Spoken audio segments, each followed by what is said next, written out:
ఈ సంవత్సరంలో మిగులుదల దయచేయండి తండ్రి. అయ్యా, కరువులో కూడా మీ బిడ్డలు పోషించబడాలి, సహాయములు చేయండి. మీ బిడ్డలకు ఇచ్చినటువంటి సంతానాలను అభివృద్ధి చెందాలి.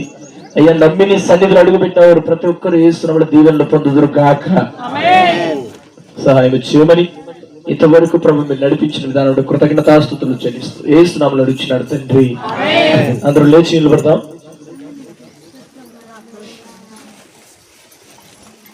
పిల్లరా, ఇక్కడ మందిరం నిర్మాణానికి మనం ఇక్కడ బేస్మెంట్ వరకు వేసాము. ఆ తర్వాత కొంచెం అధికారులు మనకు పట్ట చేసి ఇస్తామని చెప్పారు. దాన్ని బట్టి మనం కొంత ఆగాము. అయితే ఆ లోపలగా కొంత కలెక్షన్ కోసమని మనకు తెలిసిన వాళ్ళ దగ్గరికి బుక్కర్లు పంపిస్తే అక్క వాళ్ళు మేరక్క తను పనిచేసే దగ్గర కొంత వాళ్ళు ప్రేరేపించిన కొలది వాళ్ళు మందిరానికి ఇగో ఈ కానుక వారు పంపించారు. వారిని వారి కుటుంబాల దేవుడు బహుగా దీవించి ఆశీర్వదించును కాక. అక్క ప్రయాసపడింది. అక్క కుటుంబానికి దేవుడు మేలు చేయను గాక. ప్రార్థన చేద్దాం.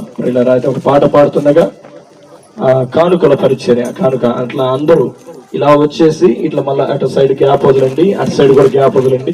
ఇటు సైడ్ నుండి వచ్చేసి అటు సైడ్ వెళ్ళి మళ్ళీ మీ స్థానాల్లో మీరు నిలబడుకోవాల్సిందిగా తెలియజేస్తున్నాను. పాట పాడుతుండగా కానుక బాక్స్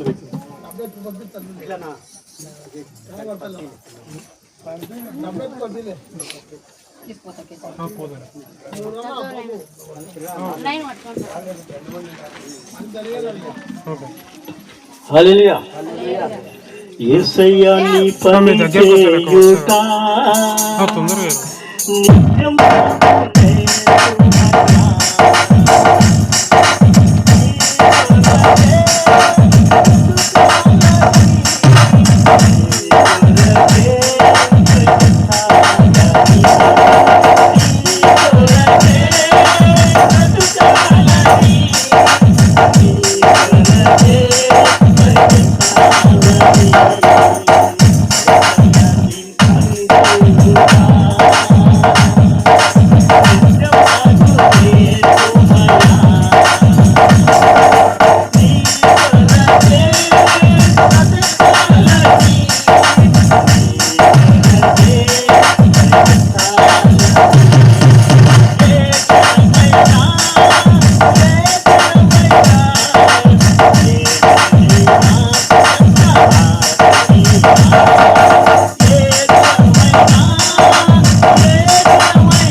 అందరూ కూర్చున్నామండి, కూర్చున్నాం.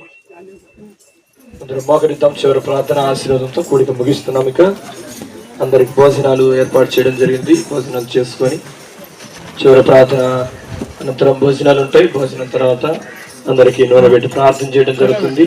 పువ్వులు ఉంటాయి, ప్రత్యేకమైన ప్రార్థనలు ఉంటాయి. కాబట్టి మీరు గమనించండి. ప్రార్థన చేస్తాం. అందరూ మోకరిద్దాం. ఒక చిన్న ప్రార్థన చేద్దాం. ప్రభువా, మేము అభివృద్ధి చెంది ఆశీర్వదించబడి విస్తరించి నీ సంఘంలో వచ్చి నీ పిల్లలుగా మేము అందరం కూడా ఇంతవరకు కనపరిచాము తండ్రి. మాకు వర్ధిల్ల కొలది మేము కానుకలు ఇస్తూ వచ్చాము. ప్రభువా, నా కానుకలను ప్రభువా మీరు ఆశీర్వదించండి. చిన్న ప్రార్థన చేస్తాను. ప్రార్థన చేయబోతున్నాను. పరిశుద్ధుల ప్రేమ కలిగిన తండ్రి, కృప కనికరము కలిగిన దేవానికి వందనాలు. మీ బిడ్డల కష్టార్జితములను కానుకలు ఇచ్చారు ప్రభువా. నాయన నిజంగా వారి కష్టార్జితం అయ్యా, ఆ కష్టార్జితములో నుండి నీ మందిరములో అయ్యానైనా కానుకలు ఇచ్చారు. మొదటిగా వారి హృదయాన్ని మీరు చూసావు, వారి ఆశని మీరు చూసావు, వారు ఉన్న సమస్యలను మీరు చూసావు. మీరు అన్ని చూసిన దేవుడవయ్యా. మీ బిడ్డలను ప్రభువా కన్నీటితో వచ్చిన వారికి విడుదల దయచేయండి, కష్టాలతో వచ్చిన వారికి విడుదల దయచేయండి, శ్రమలలో ఉన్న వారికి విడుదల దయచేయండి, బాధల్లో ఉన్న వారికి విడుదల దయచేయండి తండ్రి. నాయనా నిజంగా ఈరోజు ఏ స్థితిలో వారు వచ్చారో అన్ని స్థితులు గతులు పరిస్థితులు మార్చి వారిని ఆశీర్వాదించి పంపమని వేడుకుంటున్నాం అయ్యా. వారిని, వారి కుటుంబాలను అయ్యా, వారు చేయుచున్న పనులను, వ్యాపారాలను, పొలములను, పాడి పంటలను మీరు దీవించండి, ఆశీర్వాదించండి నాయన. ప్రతి ప్రమాదాలు యేసునామములో దూరం చేయండి, ప్రతి అనారోగ్య సమస్యలు దూరం చేయండి. మీ బిడ్డలని గాయపడిన హస్తంతో తాకి ప్రతి బిడ్డలను బలపరిచి స్థిరపరిచి కార్యములు జరిగించమని. ఉపవాసములతో వచ్చారయ్యా, కన్నీరుతో వచ్చారయ్యా. మీ బిడ్డలందరినీ మరి దర్శించినందుకు స్తోత్రాలు. ఇది మొదలుకొని సంతోషం, సమాధానం, నెమ్మది కలిగి జీవించేదానికి సహాయం చేయమని, గుర్తులు ఇప్పించిన కానుకకు ప్రతిఫలంగా వారిని దీవించమని క్రీస్తు నామములో అడుగుచున్నాను తండ్రి. మన తండ్రి అయినటువంటి దేవుని ప్రేమయు, ఆయన కుమారుడైనటువంటి యేసుక్రీస్తు ప్రభువారి కృపయు, పరిశుద్ధాత్మ నిండిన సహవాసం సన్నిధిని ఇప్పుడు ఎల్లప్పుడు నిత్యమైన సన్నిధి అయిన సమాధానమైన వెలుగు మనందరికీ తోడైంది నడిపించబడుదుము గాక. చేరువచ్చిన మీ అందరికి కూడా ప్రత్యేకంగా నా యొక్క హృదయపూర్వక వందనాలు. పిల్లల ప్రతి ఒక్కరికి భోజనాలు చేయడం జరిగినది. అందరూ కూడా భోజనాలు చేసి వెళ్ళవలసిందిగా ప్రేమతో నేను తెలియజేస్తున్నాను. అందరికి నిదానంగా అయినా కూడా ఖచ్చితంగా అందరికీ నేను ప్రార్థన చేస్తాను. భోజనాలు అందరు తిన్న తర్వాత నేను ఆలస్యమైనా కూడా ఖచ్చితంగా అందరూ ప్రార్థన చేస్తున్నాను. ఇక్కడ ప్రార్థన చేసిన తర్వాత మన వీరారెడ్డిపల్లిలో పరిచర్య ఉంది, మరలా అక్కడికి వెళ్ళిపోవాలి. కాబట్టి మీ అందరికీ ప్రార్థన చేసిన తర్వాతనే మేము అక్కడికి వెళ్తాం.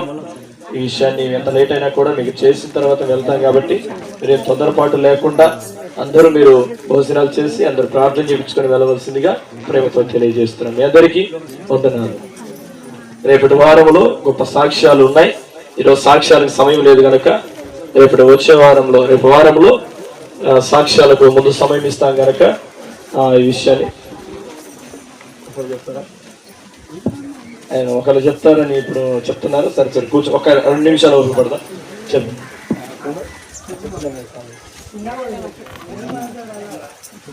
నెక్స్ట్ వారము ఇది ఎక్కువ మందికి ఉంటుంది సాక్ష్యాలు. ఈ వారము ఒకళ్ళు చెప్తారు.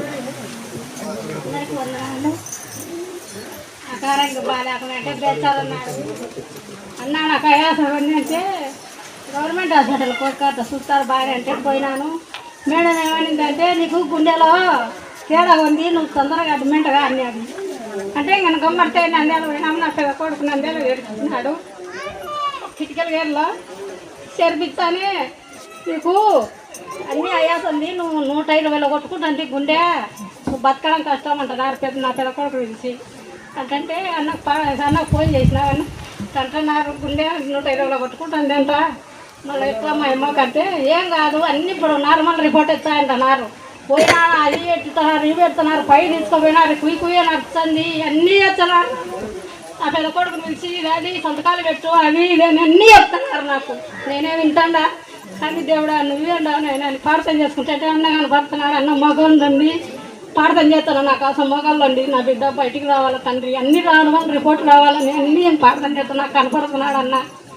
ఇంకా బాగా బాలీశ్వరుడు కొడుకు వచ్చి ఇప్పుడు నా దట్టరిసి నువ్వు ఏం కావదు, నువ్వు భయపడకు, నువ్వు లే అన్నీ వీకేసి అడివాడు వీకేసి బయటికి వచ్చి చిన్న మాతరిచ్చి కొంచెం ఊకబెట్టి ఈమెను అన్ని రిపోర్ట్లలో ఊరికే అనవసరమైన చేసినారు, ఊరికే ఆయాస పట్టింది, ఏం కాదు ఈమెకు భయపడకు అని నన్ను కూకబెట్టి ఆయన తట్టరిసి మళ్ళీ బయట తీసుకొచ్చి ఇంకా తీసుకుపోయి అన్నీ మాట్లాడి అన్నీ చేసి ఇప్పటికి నీకు 20,000 అయింది, ఇంకొక అవుతుంది, నువ్వు భయపడతాడావు, నువ్వు భయపడాకు, నీకు ఎంత అవుతుందో నీకు చెప్పలేని పరిస్థితి, నువ్వు ఇంకా అదిరిపోతున్నావు, 120,000 కొట్టుకుంటుంది, సీడు కొట్టుకుంటుంది నీకు గుండె అంటున్నాడు సారు, నువ్వు భయపడాకని ఇప్పుడు తట్టరిసి నన్ను పైకి తీసుకుపోయి ఇంకా ఒక సాట పెట్టి బాటలు పెట్టించి సారు అన్నీ చేసినాడు. ఇంకా అప్పటికి 11, 12 అయింది, ఇంకా సీడే కొట్టుకుంటుంది. అన్నకు మళ్ళీ ఫోన్ చేసినావు, అన్న సీడు కొట్టుకుంటుంది అంట, డాక్టర్లు చెప్తున్నారు ఎట్టానంటే ఏం కాదని ప్రార్థన చేసినాడు. పొద్దునకల్లా అంతా నార్మల్గానే వచ్చింది, ఏం కాలే. సార్కి ఒక కొడుకు వచ్చేది, నీకు మేమకు బాగాలేదు, మేమకి ఏమవుతుంది అని చెప్తున్నారు వాళ్ళు డాక్టర్లు. ఎంతన్నా కానీ మా అమ్మ నేను బతికించుకుంటాను నా పెద్ద కొడుకు బాగుండాలని పెట్టినారు. నాకేమో అదురు ఉంటుంది, అన్నీ అన్నీ బీచి పాదగినారు, అసలు కదలలే మెదలలే. నేను అన్న ప్రార్థన చేసిన బాగుంది, నాకు పొద్దునకల్లా మళ్ళీ వచ్చి ఇప్పుడు నా దట్టర్చి నీకు ఏం కాదు భయపడాక అని బాలేశ్వరుడు కొట్టుకొచ్చి బాగుంది, నీకు ఏం కాదు భయపడాక, నువ్వు భయపడితే పిల్లలు భయపడతారని చేసి అన్నీ బాగున్నాయని రిపోర్ట్ వచ్చినారు. పొద్దున్న డిశ్చార్జ్ చేసినారు. అలాగే నా చిన్న కొడుకు కూతా కలెక్టర్ ఆఫీస్లో కూతారు లెటర్ వచ్చింది, జాయిన్ కావాలి, రేపు 2వ తారీఖు కూతా జాయిన్ అవుతారు. దేవుడు నాకు సాయం చేసినాడు. రేపు 2వ తారీఖు కూతా జాయిన్ అవుతున్నాడు కలెక్టర్ ఆఫీస్లో. నాకు దేవునికి స్తోత్రం. దేవుడు బహుగా దీవించి ఆశీర్వదించును గాక. ప్రియులారా, అక్క పేరు సాలమ్మక్క. అక్క పేరు సాలమ్మక్క. అక్క కోసం మీరు ప్రార్థన చేయండి. ఇంకా దేవుడు మంచి ఆరోగ్యం ఇచ్చినట్టుగా, భయం అంతా తొలగిపోయినట్లుగా మీరందరూ ప్రార్థన చేయవలసిందిగా ప్రేమతో తెలియజేస్తున్నాను.